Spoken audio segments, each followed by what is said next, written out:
Exatamente, o pessoal encontrou uma maneira, né? A gente sabia, a gente até adiantou, conversamos sobre isso aqui no UOL, né? No UOL News no finalzinho do ano, de que o Congresso, o Centrão, ia dar um jeito de conseguir essa liberação, de jogar o dinheiro, né, com os recursos que estavam reservados para emenda de relator, né? Isso era meio claro, na verdade, ia se buscar uma maneira, né?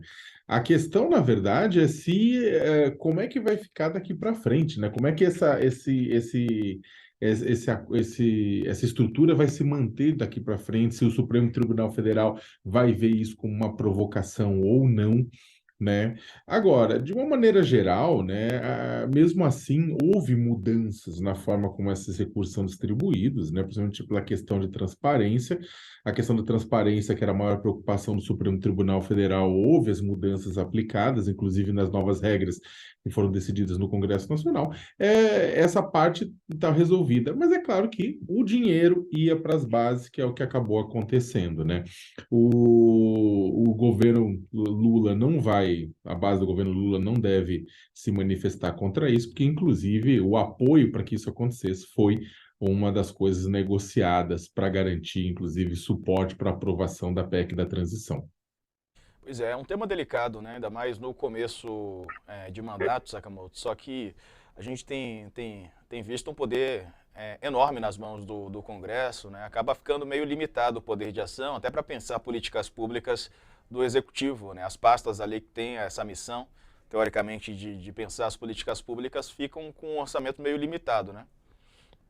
Exato. É porque é o seguinte, isso é um ponto acho que interessante, ninguém é contra a emenda parlamentar, e a emenda parlamentar é importante para os deputados, para os senadores poderem beneficiar as suas bases, as necessidades das suas bases. E não é uma questão de tomar lá da cá. É a emenda, né, individual, a emenda de bancada, tudo isso nasce exatamente por conta de necessidades, né, que cidades, estados representados por essas pessoas têm.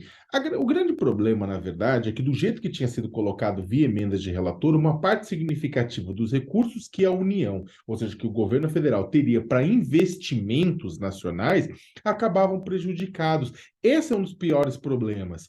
Por quê? Porque no final das contas, esse dinheiro, ao invés de ser investido em grandes projetos nacionais de desenvolvimento, na continuidade de uma grande rodovia, na construção de uma grande central de energia, no investimentos em universidades, investimentos em processos de mudanças educacionais mais amplas, né, ou construção de redes de saúde mais amplas, tratamento, vacinação, né, que é uma coisa que não é paroquial, mas diz respeito ao Programa Nacional de Imunização, que é nacional. Ou seja, ao invés dos grandes processos, dos grandes programas e dos grandes projetos nacionais, o recurso acaba indo para necessidades pontuais, que ninguém está negando que é relevante. A questão só é que o Brasil não vive só com a questão pontual. O Brasil tem necessidade de investimento para crescer, para garantir qualidade de vida da população, dos grandes investimentos nacionais. E isso, na verdade, é cortado quando os deputados e os senadores decidem o dinheiro que vai para os ministérios para esse investimento, ao invés de estar vinculado a esses programas, né, que foram aprovados na urna